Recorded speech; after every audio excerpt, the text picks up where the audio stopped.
নমস্কার চাষি বন্ধু, আশা করি আপনারা সুস্থ আছেন। জানুয়ারি মাসের এই কনকনে ঠান্ডায় আমাদের বোরো ধানের বীজকে সুস্থ রাখা কিন্তু একটা চ্যালেঞ্জ। বীজ লাল হয়ে যাচ্ছে, চারা বাড়ছে না বা চাকচাক হয়ে মরে যাচ্ছে। এইসব সমস্যা খুবই কমন। চিন্তা নেই, আপনাদের সমস্ত প্রশ্নের সমাধান নিয়ে এসেছি আজকের এই ভিডিওতে। আমাদের মূল লক্ষ্য হলো কম খরচে কম পরিশ্রমে সুস্থ চারা তৈরি করে জমিতে রোপণ করা, যাতে ফলন ভালো হয়। এই 15 দিন বয়সের চারাগুলির কি কি সমস্যা দেখতে পাওয়া যায়? এই সময় সাধারণত দুটি প্রধান সমস্যা দেখা যায়: কোল্ড ইনজুরি এবং ছত্রাক ও ব্যাকটেরিয়ার আক্রমণ।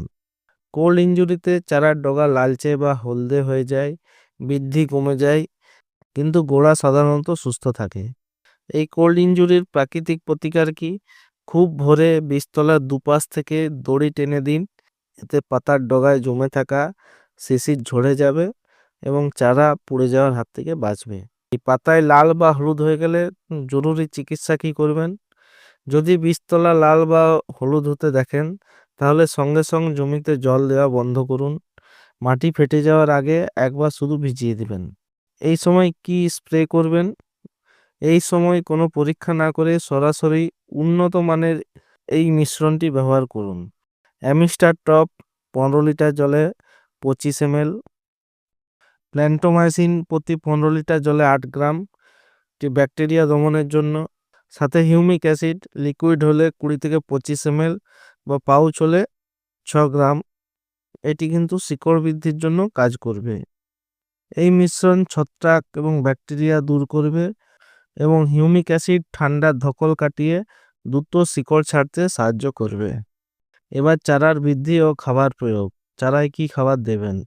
একটা কথা অবশ্যই মনে রাখবেন, রোগ সারানোর আগে বা ওষুধ স্প্রে করা 2 থেকে 3 দিন আগে বা পরে কোনো চাপান সার বা খাবার দেবেন না। প্রথমে রোগ মুক্ত করুন, তবে গিয়েই খাবার আপনি কিন্তু দেবেন। রোগ মুক্তির 3 থেকে 7 দিন পর দেখবেন চারা আবার সবুজ হচ্ছে, তখন কিন্তু খাবার দেবেন। গাছের দ্রুত বৃদ্ধির জন্য পাতা যদি হলুদ হয়ে যায়, তাহলে একটি জিনিস ব্যবহার করতে হবে, সেটি হচ্ছে টেকনোজেড। এটির মধ্যে জিঙ্ক সালফার আছে, জিঙ্ক আছে 14% এবং সালফার আছে 67%। এটা কিন্তু ধানের বীজতলায় খুবই একটি উপযোগী খাবার।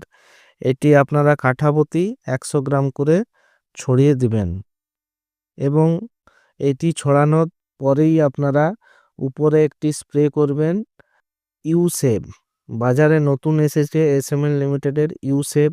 এটি আপনারা বীজতলায় 50 ml করে বা ট্যাঙ্কিতে জলে গুলে নিয়ে স্প্রে করবেন এবং জমিতে চাপান সার প্রয়োগ করবেন কি? বীজতলা সুস্থ হলে ইউরিয়া বা 10-26-26 বা এনপিকে সার প্রয়োগ করবেন। এর ডোজ হলো প্রতি কাঠা জমিতে 1 কেজি ইউরিয়া এবং 1 কেজি 10-26-26 বা এনপিকে ব্যবহার করুন। প্রিয় চাষি বন্ধু, মনে রাখবেন, বোরো ধানের বীজতলা পরিচর্যা একটি শিল্পের মতো।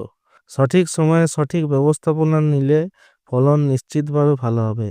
এই পদ্ধতিগুলো অনুসরণ করুন এবং আপনার বীজতলা সবুজ ও সুস্থ করে তুলুন। ভিডিওটি ভালো লাগলে অবশ্যই একটি লাইক করবেন এবং আপনার চাষি বন্ধুদের সাথে শেয়ার করবেন এবং চ্যানেলে নতুন হলে অবশ্যই সাবস্ক্রাইব করে আমাদের সাথে থাকবেন। দেখা হবে পরের ভিডিওতে। ভালো থাকুন, সুস্থ থাকুন, ধন্যবাদ।